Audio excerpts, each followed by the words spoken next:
Hi, I'm Sharon Dooley, sports massage therapist and yoga teacher. Today, we're going to look at some balancing postures. To start off with, I'm videoing this with a pause between each balancing posture. But as you become more comfortable with balancing, then feel free to move through one balance into another, which is going to make it a little bit more challenging because you're looking to balance your body whilst moving. For the runners out there, that's an excellent way of helping to keep your movement functional in terms of the sport that you're doing. Because when you're running, you're either on one leg or the other. And once you're lifting a knee up, sometimes you can get a tendency to drop a hip or a shoulder. So being aware in slow motion as you're moving through your balance posture of what your shoulders, hips, ankles are all doing can then help when you're out on a run, just helping you to keep your body stable so that everything's going in a nice forward direction and you're not collapsing and sinking. So start off with coming to a standing position. And the first one is standing toe pose. There's two options. So you're going to bring your knee up in line with your hip to start off with and take your hands around the ball of your foot. And then pressing down through the opposite foot, thinking of growing tall through your hips. You can stay here and just think of length through your upper body, length through your standing leg. You might explore pushing out through your heel.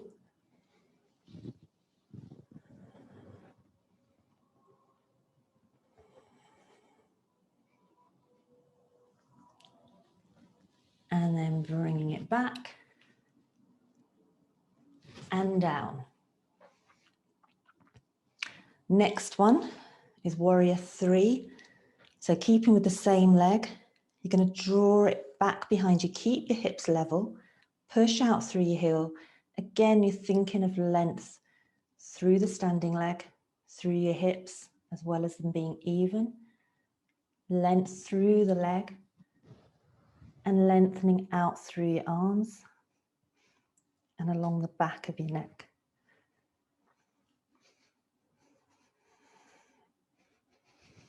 And your body, like mine was, is always going to be making little adjustments. That's part of what will help you to build strength within the muscles that help you to stay balanced.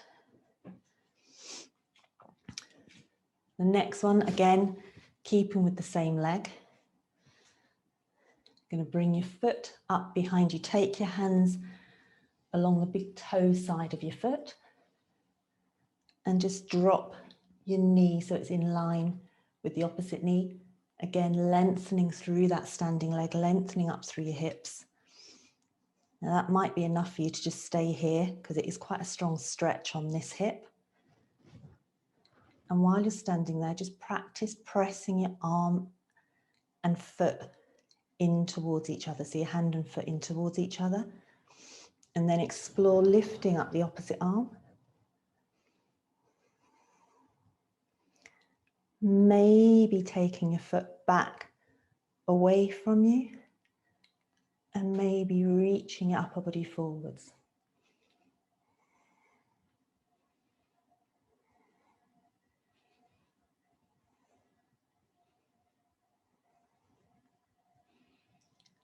And then come back to standing.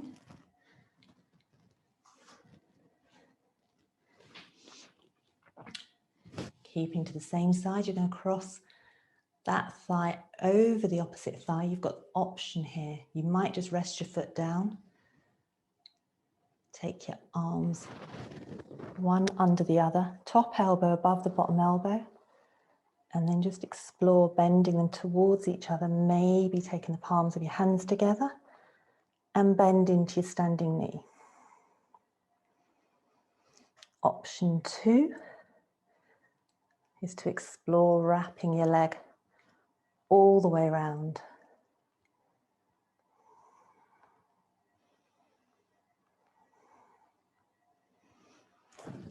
And then unravel yourself. And then you're going to just take the same leg that you've been working on straight back behind you. Reach your hands down towards the floor.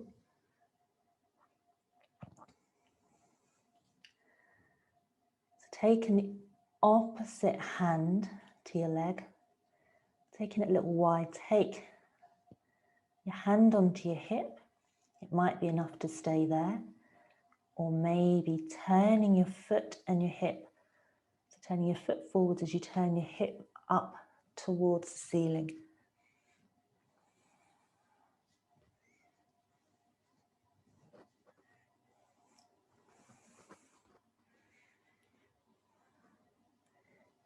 And then gently bring your legs down. And then you're just going to walk your legs out wide. If your hands aren't reaching the floor, you can either bend your knees or take your hands wherever they land on your legs. And then just focus on equal pressure between your big toe and your little toe and through the back of your heel. And you're just going to hang, sending the weight down through the outsides of your legs, letting everything through your feet and legs feel heavy. But again, think of allowing your body to create some space through your hips.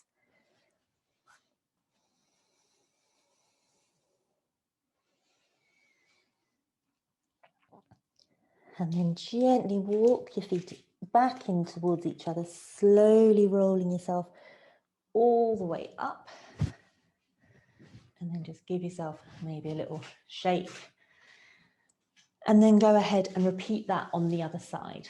So that's just a little sequence you can do, playing around with your balance. You will wobble. Some days your balance will be better than others, but the more you play with it, the more you will build a sense of awareness of your balance. And then when you're out running, hopefully find it a little bit easier when you're running along, just to keep everything a little bit stable, particularly when you get towards the end of a run or a race when you're feeling tired.